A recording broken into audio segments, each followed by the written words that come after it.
The radio static sliced through the Afghan night like a blade, crystal clear and unervingly calm. All call signs, this is Phantom Signal. Mission complete. Package delivered.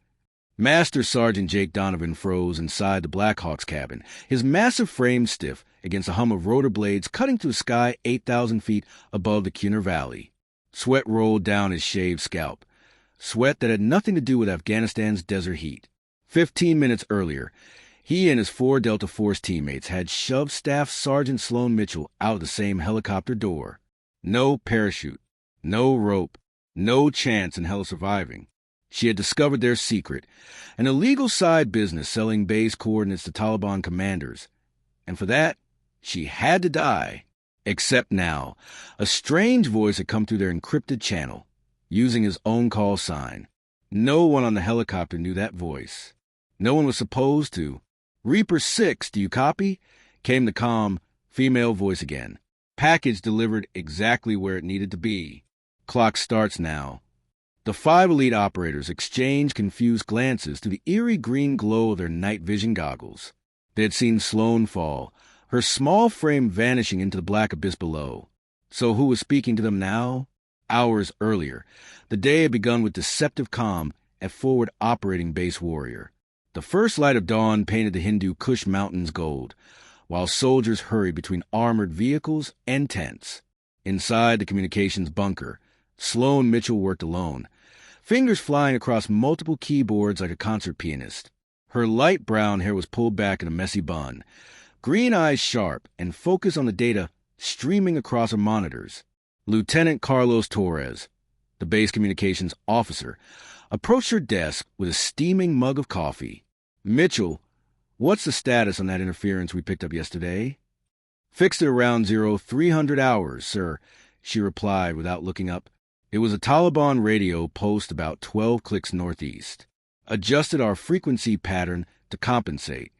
Torres nodded. He didn't fully understand how she worked, only that she got results. Good work.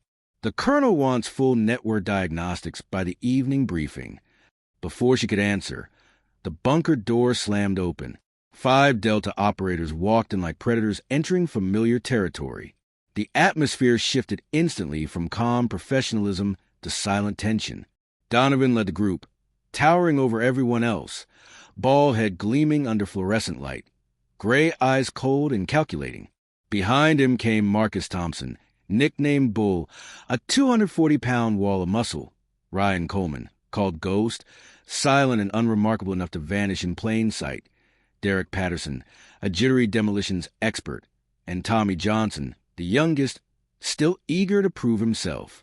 Mitchell, Donovan said, voice deep and commanding, we need your expertise tonight.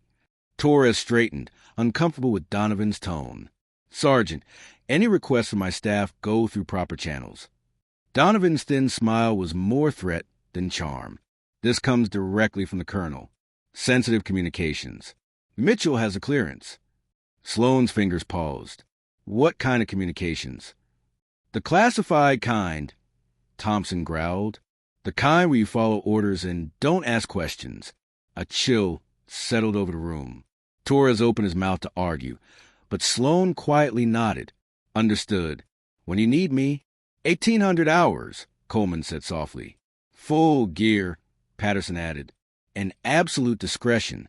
Loose lips make body bags. Sloan's green eyes flickered. Not fear, not anger, but something colder. Crystal clear, she said evenly. Donovan studied her expression. He'd always suspected she knew too much. Tonight, he'd find out after the Delta team left. Torres approached her again. Mitchell, you don't have to do this. I can file a denial. Thank you, sir, but it's fine, Sloan replied, typing rapidly. Her screen showed lines of code and transmission logs most operators wouldn't even recognize. Sir, have you noticed any strange outgoing signals lately? Transmissions during shift changes. Torres frowned. What kind of transmissions? Encrypted bursts. Non-standard frequencies. Someone's hiding communications, but not well enough. Torres leaned closer, concern replacing confusion. Unauthorized transmissions from a forward base could only mean one thing: Treason. Sloan, we need to report this. Not yet, she interrupted. If I'm right, normal channels are already compromised. You think someone on base is working with the Taliban? I think, she said quietly, tonight's operation isn't what it seems. At the afternoon briefing, Colonel Hayes announced that intelligence predicted a coordinated Taliban attack within 24 hours. He spoke of leaks, enemy sophistication, and the need for heightened security. Sloan sat silently at the back, pretending to take notes while her laptop tracked outgoing communications.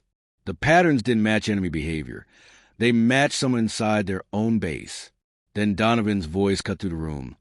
Sir, request permission to conduct reconnaissance. We'll need a communications specialist familiar with local patterns. Hayes nodded. Mitchell, you're available? Yes, sir, she replied calmly, though she already knew what this mission really was. Torres approached her after the meeting. This feels wrong, he whispered. Like someone wants you exactly where you'll be vulnerable. Sloan met his eyes. Then maybe that's the point. He blinked. What do you mean? Sometimes the only way to catch predators, she said softly, is to let them think they're hunting prey. By evening, the communications bunker had grown eerily quiet. Only essential personnel remained on shift, their murmured chatter drowned by the hum of machinery. Sloan Mitchell sat at her station, fingers dancing over her keyboard. To a casual observer, she seemed to be running pre-mission checks, but her screens displayed something far beyond routine. Encrypted logs, hidden frequencies, satellite uplinks, proof that someone on base had been leaking information. Sergeant Maria Rodriguez, a close colleague, approached her. Sloan, you sure about tonight? Those Delta guys give me bad vibes. Sloan didn't look up. Why do you say that? They've been asking weird questions. About who can access comm systems. About whether logs can be altered or deleted remotely. That made Sloan pause. When did this start? About a week ago, right when those intelligence leaks began.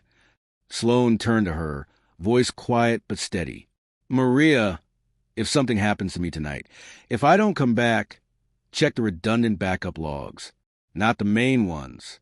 Look for encrypted bursts during shift changes. Rodriguez's face paled. Sloan, what's going on? I think someone's selling American lives, she said softly. And I think tonight's mission is a cover to erase whoever found out. The words hung in the air like poison. Before Rodriguez could answer, the bunker door opened and the Delta team entered, geared up, armed, and ready. The Black Hawk helicopter lifted into the Afghan night, blades cutting the air like knives. Inside, the atmosphere was thick with unspoken menace. Donovan sat near the cockpit, his expression unreadable. Sloan secured her headset, her small equipment case at her feet. Mitchell, Donovan said, we're approaching the target zone. Monitor for Taliban chatter. She nodded and began scanning frequencies. Her hands moved with the calm precision of someone who'd done this 1,000 times. Focus on burst transmissions, Patterson added, eyes gleaming. Encrypted, coordinated signals. Thompson's deep voice rumbled over the comms. And report immediately. No thinking, no filtering.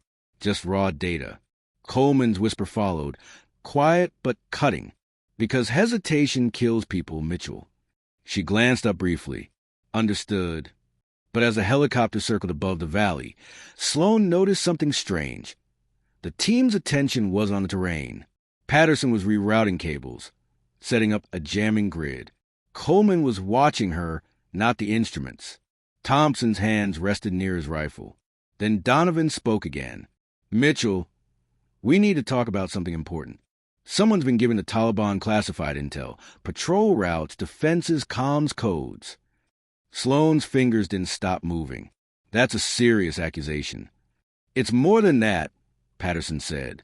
We've traced the data leaks to someone with full system access. Thompson leaned forward, voice like gravel. Someone like you. For a heartbeat, only the engine noise filled the cabin. Then Sloan's lips curved in a faint, chilling smile. You're absolutely right. Someone has been feeding the Taliban. The team froze. Donovan's gray eyes narrowed. You're confessing? I'm confirming, she said evenly. The question is, are you smart enough to figure out who? Thompson shifted uneasily. Patterson's hand hovered near his weapon. The calm in her voice unnerved him. She reached into her case and pulled out a sleek, compact device. Its display flared to life with multiple encrypted feeds. "This," she said, "is a direct link to every unauthorized transmission you've made for the past 3 weeks." Patterson blinked in disbelief. "That's impossible. Full-spectrum jamming."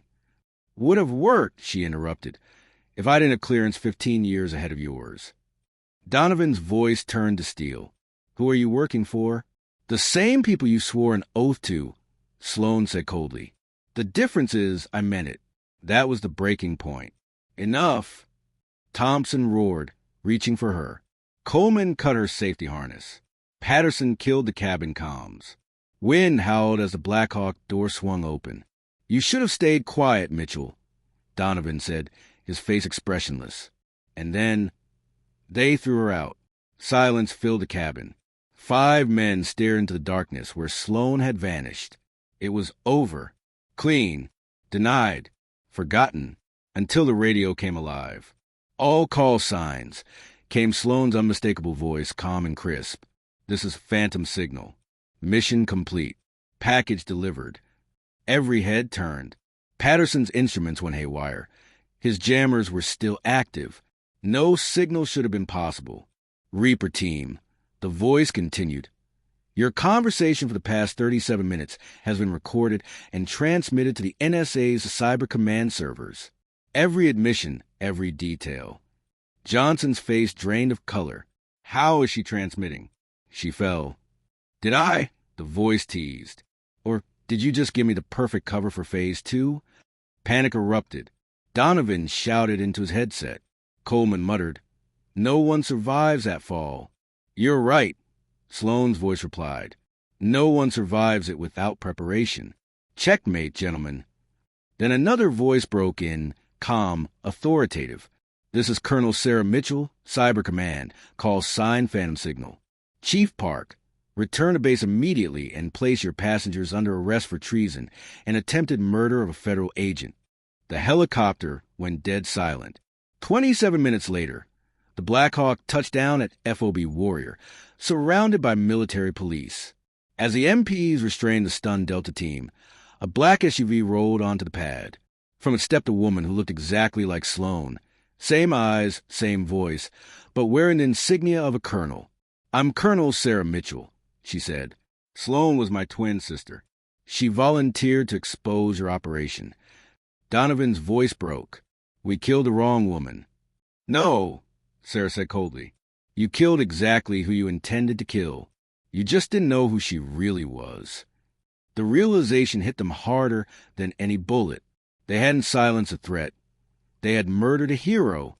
As the soldiers were led away in chains, Sarah placed a single photo on Sloan's empty desk.